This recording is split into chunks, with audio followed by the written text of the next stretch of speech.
Hello everyone! Welcome to my channel guys. Ang ituturo ko sa inyo ngayon kung paano mag-bake ng apple banana cupcake. Itong apple guys is ano lang siya, good for 2 person lang siya ha. Isang apple cake, what do you call this? Isang apple, ihiwa nyo ng ganito guys, square maliliit, lagyan nyo ng asin, ibabad nyo muna ng mga 5 minutes sa lemon, para hindi siya magre-red. Okay? Ngayon, next, nakababad na yan siya. So, i-ano nyo,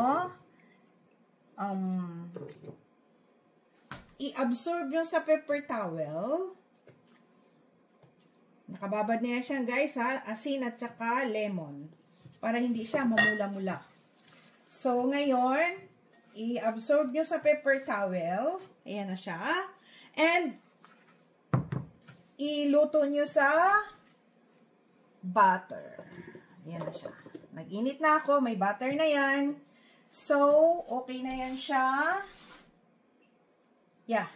Igisa nyo muna guys. Mga medium heat lang. Kasi hindi naman dapat talagang gisang-gisa siya eh. Kasi i-bake pa natin siya. So, ngayon, ang hiwa ng banana, habang tayong nag-aantay, ang hiwa ng banana guys, kasi dudurugin pa natin to guys eh. Ang hiwa ng banana is, ano lang, pabilog. Wait lang. Ganito lang ang hiwa ng banana guys. Para madali siyang durugin. Gagamit tayo ng hand mixer and hand processor. Okay? Ganyan lang. Yan.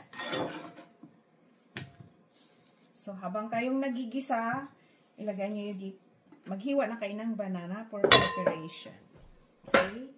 Next natin gagawin ay lagyan natin ng kaunting asin ang apple and lagyan nyo ng cinnamon. Mga 1 teaspoon lang. O kaya 1/2 teaspoon. Depende sa inyo. So, lagyan nyo na rin ng sugar.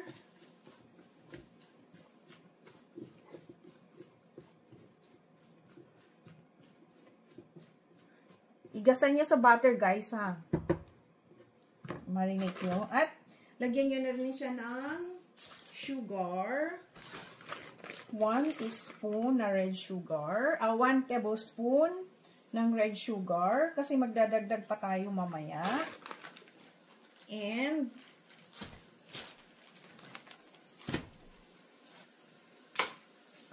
mix it guys. Ganyan lang siya. Yan. Medyo paluto-lutuin nyo yung apple. Yan. Okay. Wait lang. Guys, tingnan nyo. Medyo nag-caramel na siya. Itong ginagawa ko guys, ano lang ha, good for 2 person lang ha. So, kung marami kayo, i-add nyo na lang. Okay? Hindi pa yan, kaunti pa. Okay. Palutuin nyo pa ng kaunti para mag-absorb yung cinnamon at my red sugar. So, isang bowl, maghanda na kayo ng itlog, 1 egg. 1 egg lang tayo guys ha. 1 egg.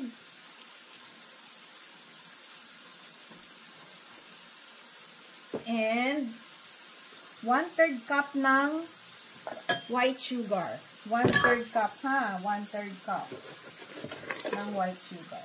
Ito, 1/3 cup. Ngayon, ang gagawin nyo dyan, imi-mixer nyo.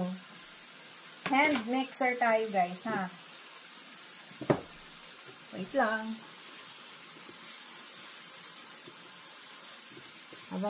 Pero ihanda nyo na yung moldy nyo na merong cupcake na ito. Cupcake, ano ba tawag nito? Ito. Paper. Bango. Ito na yung saging, nakahanda na. Ito na yung sugar at itlog. I-mix nyo. Ang gagawin natin is, gagamit tayo ng mixer, guys. Okay. Guys, okay na siya. Ito na siya, oh. Medyo luto-luto na. So, ilagay nyo dito, ihalo nyo sa banana. Okay? Pati yung butter niya, lahat-lahat. Yan. Ayan. Ngayon, gagamitan natin siya ng hand processor. Okay? Palamigin nyo muna bago nyo i-processor. Okay? Ito guys, oh. Gamitan nyo siya ng hand processor. Ganyan.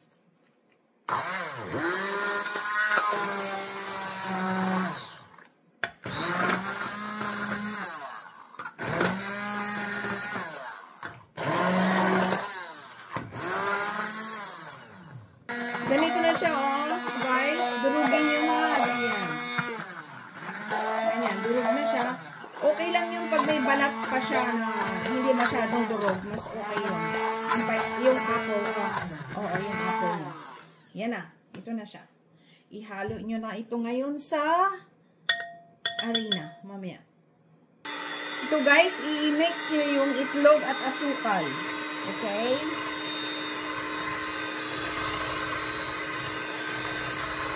Kailangan maging smooth siya guys, ha? Okay, wait lang. Ganito na, smooth na siya guys, oh. Yan na siya. Maglagay kayo ng 3 tablespoon ng oil.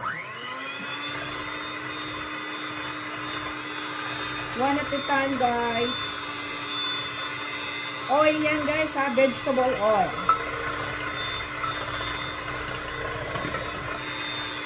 Kasi hindi naman lahat ng taon merong butter.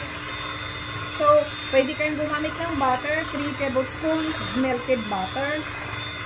Pwede rin ng oil. Pero, mas okay ko ang deserve ko itong oil kasi ano siya eh, iba ang pagkalambot niya guys eh. Okay? Mix lang, smooth lang siya. Ito na siya guys, oh. Smooth na siya. So, dito na kayo maglagay ng all-purpose flour. Okay? 1/3 cup. 1/3 cup ng all-purpose flour. And baking powder. 1/2 teaspoon of baking powder. 1/3 cup ha. 1/3 cup. Puno mo tong 1/3 cup. Dito. 1/3 cup. And, dito nyo lagyan ng, where is that? Baking powder. Okay? 1 teaspoon ng baking powder. Half teaspoon lang pala. Half teaspoon. Half teaspoon ito ng baking powder. Yan, half teaspoon siya. Ilagay nyo dito sa flour. And, haluin ng konti. Dito na ilagay at gagamit din kayo ng mixer. Okay? Wait lang.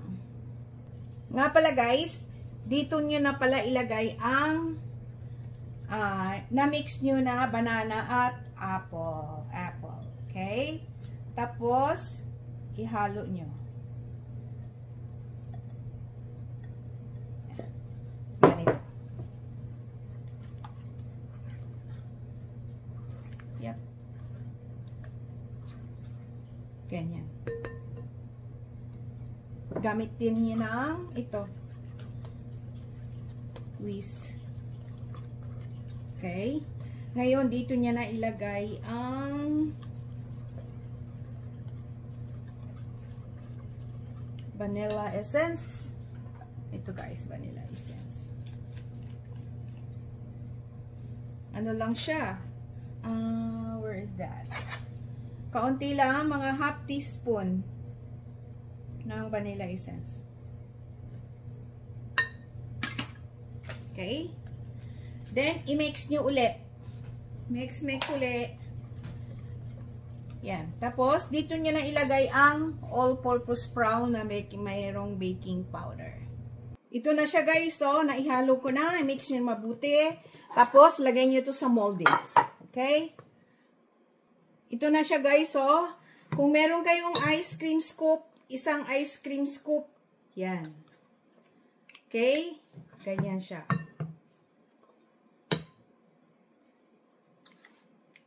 Ito na siya.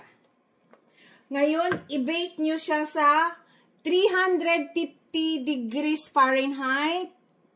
Good for 15 to 20 minutes. I-check nyo, medyo brown-brown na. Pag 20 minutes, okay, tanggalin nyo na, okay? Guys, ito na. Ready na yung oven ko rin. 350 degrees Fahrenheit. 15 to 20 minutes, bake nyo. Balikan ko kayo. Guys, ito na yung nagawa ko.